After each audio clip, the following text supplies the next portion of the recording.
Halo semuanya, pada kesempatan kali ini saya dan kelompok saya akan membahas tentang proyek kami, yaitu database sistem absensi karyawan.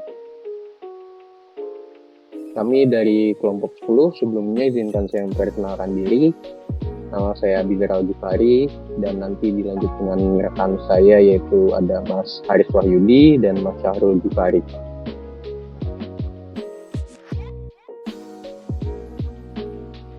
Sistem absensi karyawan. Sebelumnya, absensi adalah hal yang sangat penting dalam suatu perusahaan. Absensi ini digunakan untuk mencatat kehadiran karyawan. Saat ini pun masih banyak perusahaan yang menggunakan absensi secara manual. Seperti yang kita ketahui, absensi manual masih memiliki beberapa kekurangan, seperti sulit untuk melacak kehadiran secara akurat, lalu juga membutuhkan banyak waktu dan tenaga untuk mencatat kehadiran, dan bahkan rentan terhadap kesalahan. Nah, oleh karena itu, kami ingin membuat sebuah database sistem absensi yang dapat mengatasi kekurangan-kekurangan yang disebutkan tadi. Salah satu fitur yang dihadirkan adalah fitur ini digunakan untuk mencatat kehadiran karyawan. Lalu juga ada fitur laporan kehadiran. Nah, fitur ini tuh digunakan untuk menghasilkan laporan kehadiran karyawan. Nah, laporan ini tuh dapat digunakan untuk berbagai keperluan, contohnya seperti penggajian, penilaian kerja, atau manajemen sumber daya manusia. Proyek yang kami buat ini bertujuan untuk meningkatkan akurasi pencatatan kehadiran, mempercepat, mempermudah dalam proses pencatatan kehadiran karyawan. Jadi, database sistem absensi karyawan ini merupakan sistem yang penting menurut saya untuk diterapkan di perusahaan.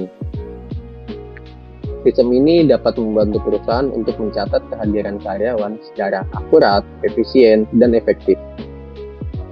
Selanjutnya, pada penjelasan berikutnya akan dilanjutkan oleh rekan saya.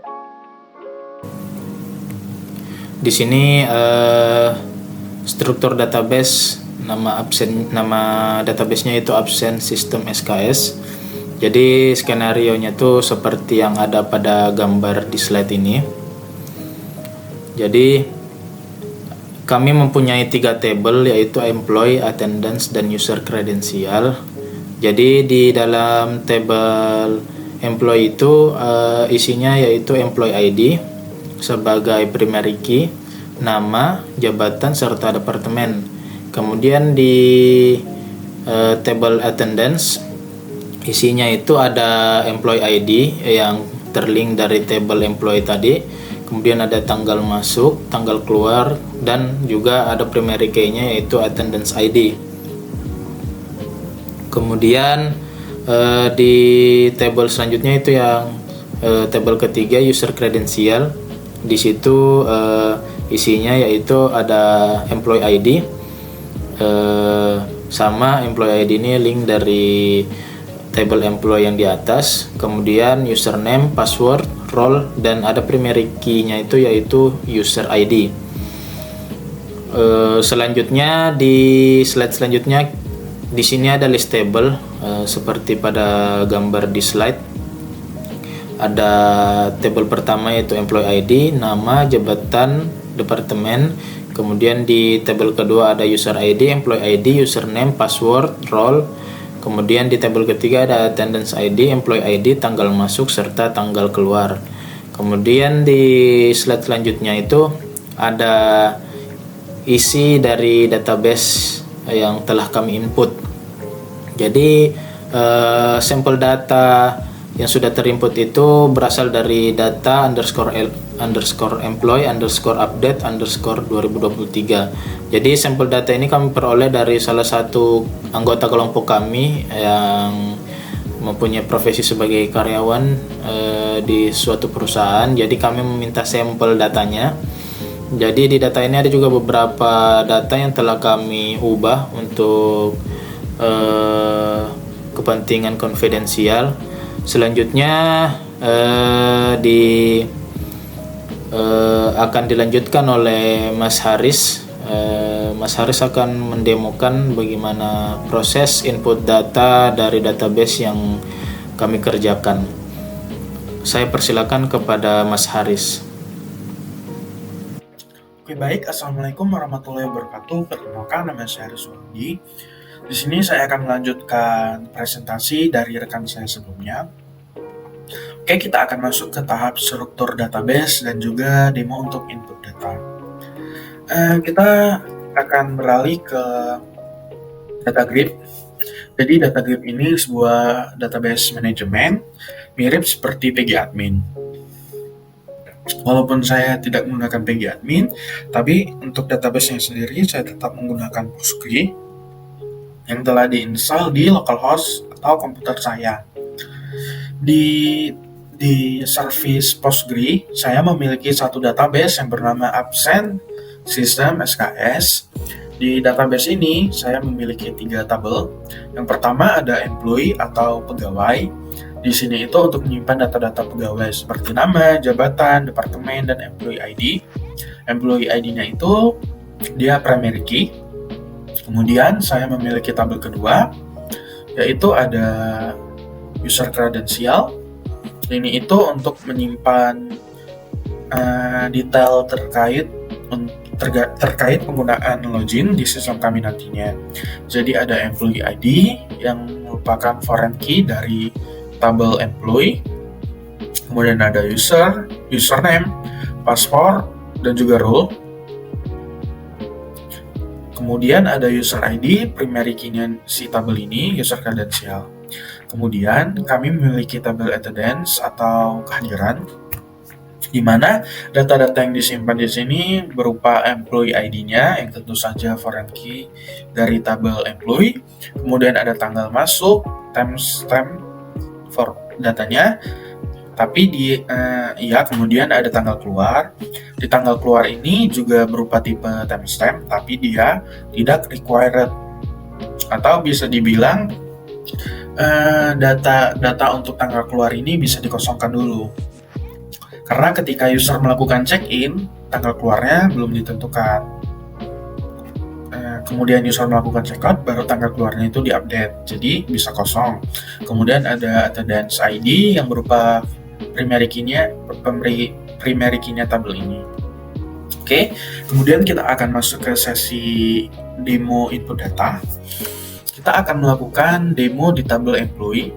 Jadi di sini ada beberapa data yang didapatkan dari salah satu anggota tim. Untuk melakukan input data, kita bisa menggunakan GUI dan juga menggunakan query console. Kita akan coba untuk menggunakan GUI dulu atau tampilan. Kita bisa klik 2 di sini, kemudian add a row.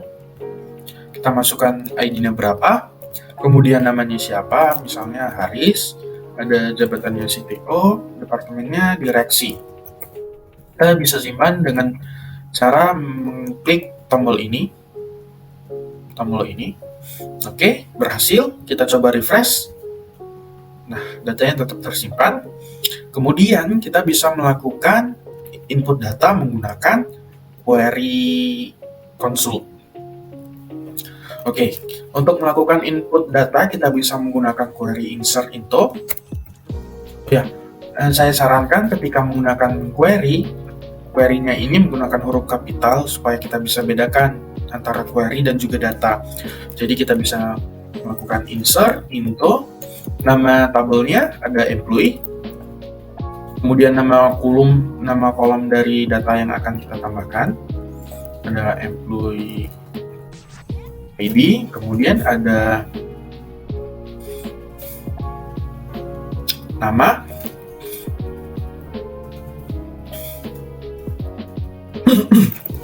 kemudian ada jabatan, dan kemudian ada departemen. Kemudian kita masukkan query value. Nah, di sini kita masukkan nih apa aja value-nya. Nah, contohnya ada employee data, dia integer. Kita masukkan 1 contohnya. Kemudian ada namanya, ada Kemal. Jabatannya itu CTO dan departemennya direksi. Kita coba execute atau lakukan perintah ini dengan cara mengklik button ini. Nah, error column Kemal doesn't not existing. Berarti ada yang salah. Kita coba begini. Ini coba lakukan seperti ini.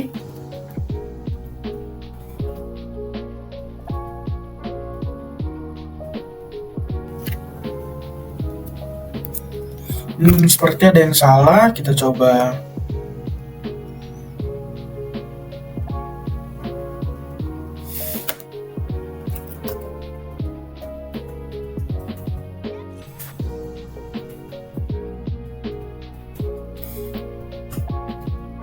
jalankan. Nah, sudah berhasil. Di sini itu tadi ada kesalahan seperti buka tutup kurungnya. Tanda petik 1 petik 2-nya ternyata di Postgre ini untuk kolom dia menggunakan petik 2 dan value-nya itu menggunakan petik 1. Kemudian kita mendapatkan error yang lainnya, katanya di sini duplicate key value, unique, detail key employee ID, value-nya 1 sudah ada. Kita coba cek. Nah, 1 udah ada, jadi kita bisa ganti ke 2. Kita jalankan. Nah, berhasil nih. Kita cek di tabelnya, kita lakukan refresh. Nah, datanya sudah masuk. Mungkin untuk demo input data saya akhiri sampai di sini.